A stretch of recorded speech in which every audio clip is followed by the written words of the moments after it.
On va s'écouter un petit son de Guinée équatoriale.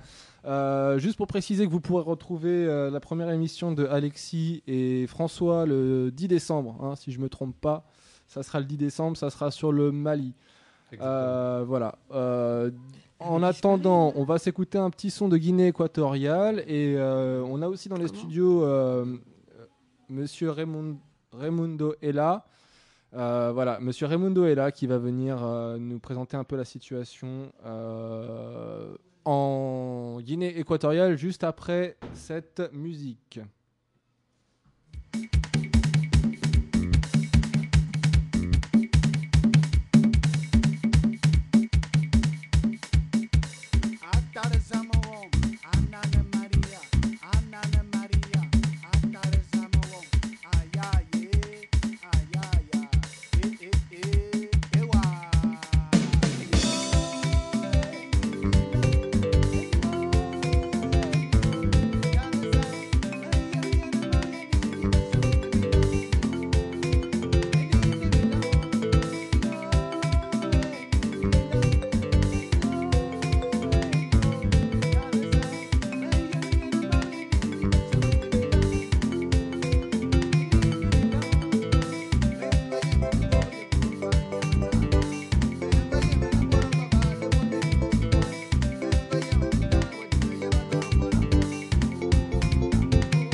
Voilà, donc malheureusement, j'ai pas le titre de cette chanson équato-guinéenne, mais c'est de la musique de Guinée équatoriale. Voilà, on va maintenant revenir avec Raimundo Ella, qui est dans nos studios, qui est un militant équato-guinéen, et je vais laisser la parole à Emma pour cette interview.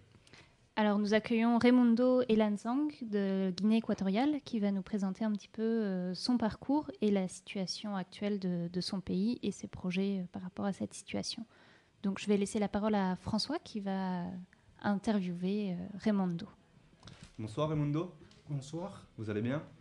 Très bien. Est-ce que vous pourriez nous parler un petit peu de votre parcours? Qui êtes-vous? Bon, je viens de la Guinée équatoriale. Avant de parler un peu de moi, puisque ça c'est l'émission consacrée à la France-Afrique, j'aimerais ajouter quelque chose pour faire le rapport entre mon histoire et la France-Afrique. Au fait, les rapports de la France-Afrique, qui est le maintien des dictatures en Afrique, il y a un phénomène qui se produit très souvent. C'est le phénomène de la fuite des cerveaux des Africains qui viennent étudier en France. D'accord. Ces Africains, quand ils ne trouvent pas un cadre libre pour exercer leur métier dans leur pays, ils préfèrent rester en France ou aller un peu ailleurs dans le monde. Il y a d'autres comme moi qui essaient de rentrer chez eux pour aller contribuer, mais qui on les met comment on dit, on les crée des problèmes. Ils sont obligés de revenir en Europe. C'est comme ça, les dictatures en place peuvent rester assez longtemps parce qu'ils chassent tous les cerveaux. Donc, je vais commencer un peu en parlant de mon histoire. Je vais d'abord, maintenant même, je me consacre sur la lutte pour la démocratisation de mon pays. Mais à côté, je exerce la profession de marketing online, développeur web. Et je le fais pour avoir une source de revenus. Parce que, au fait, mon métier de base, je suis un ingénieur du pétrole. Donc, j'avais eu la maîtrise en chimie au Maroc. Et après, j'ai eu la possibilité de venir en France. J'étais admis dans un master. Vous n'êtes pas passé tout de suite par la France, si? Non, je suis d'abord allé au Maroc, depuis le pays. J'ai fait l'université au Maroc où j'ai eu la maîtrise en chimie.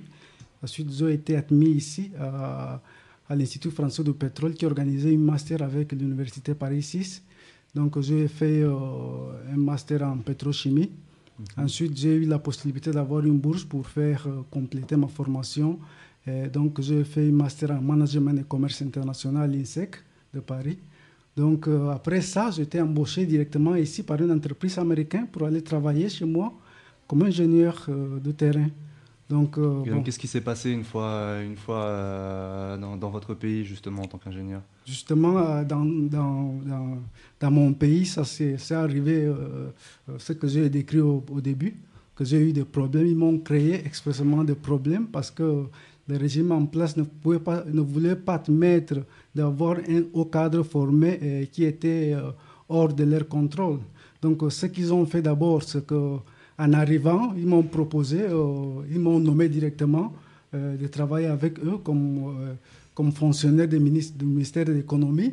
Ils m'ont affecté directement au cabinet du ministère de l'économie. Donc, je savais que c'était les stratégies qu'ils ont pour essayer d'attirer les cadres formés.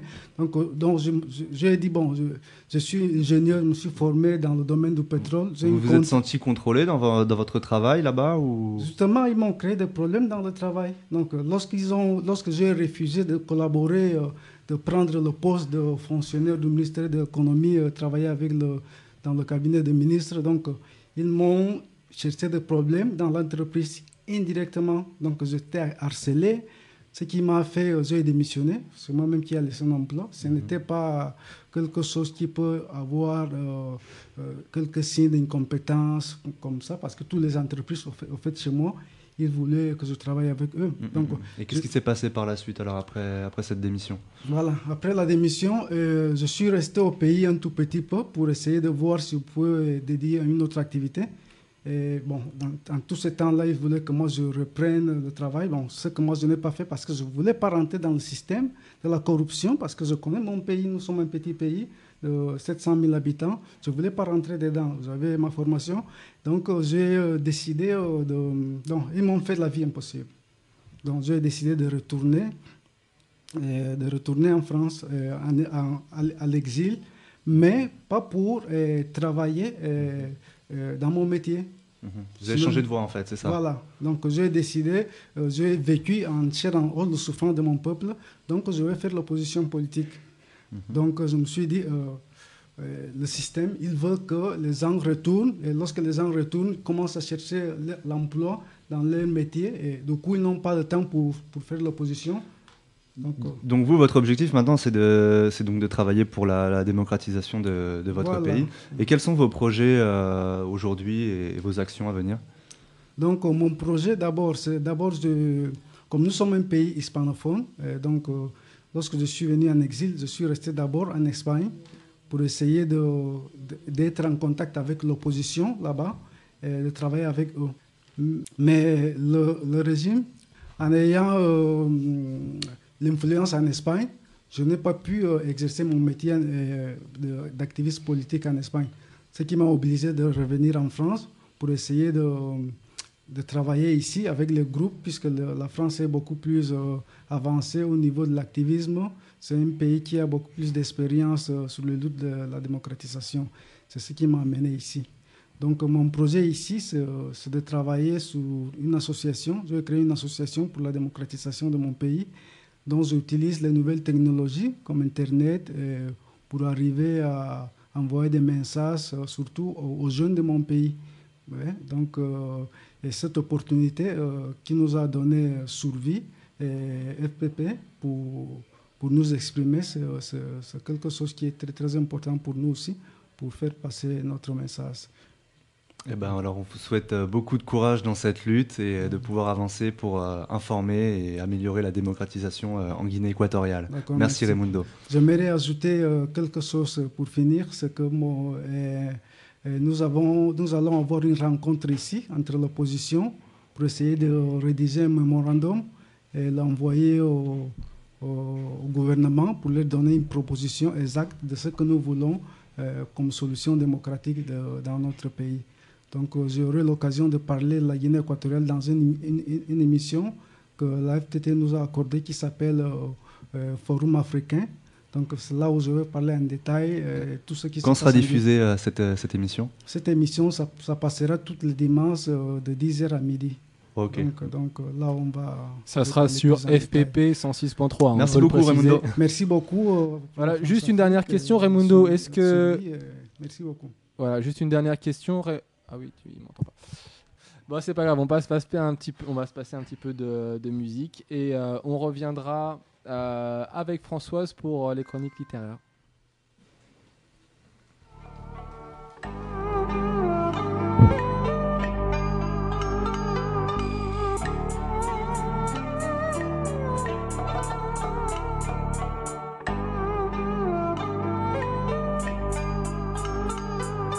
Ma plume dans le sang de nos morts, martyrs ou victimes de maladies comme Ebola. Abolis la crainte dans nos vies pour goûter à victoire comme Boli, Basie, Peter vainqueur de Champions League.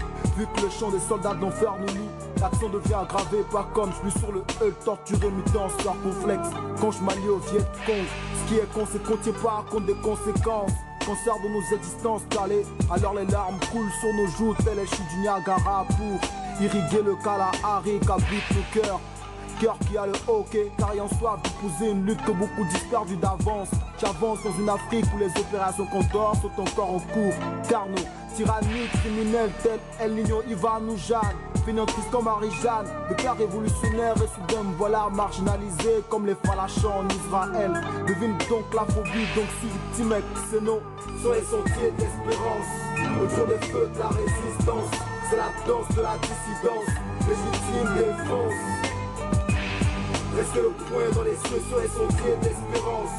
Autour des feux de la résistance, c'est la danse de la dissidence, légitime défense.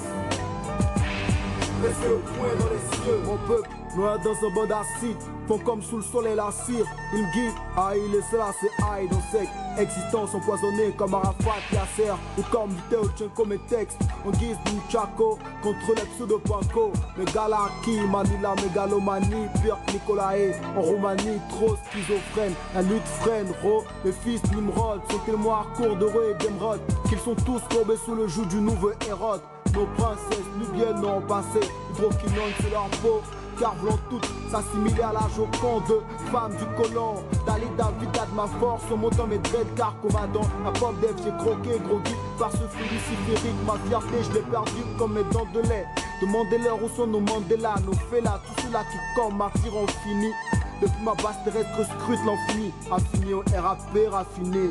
Sur les sentiers d'espérance, autour des feux de la résistance. résistance, c'est la danse de la dissidence.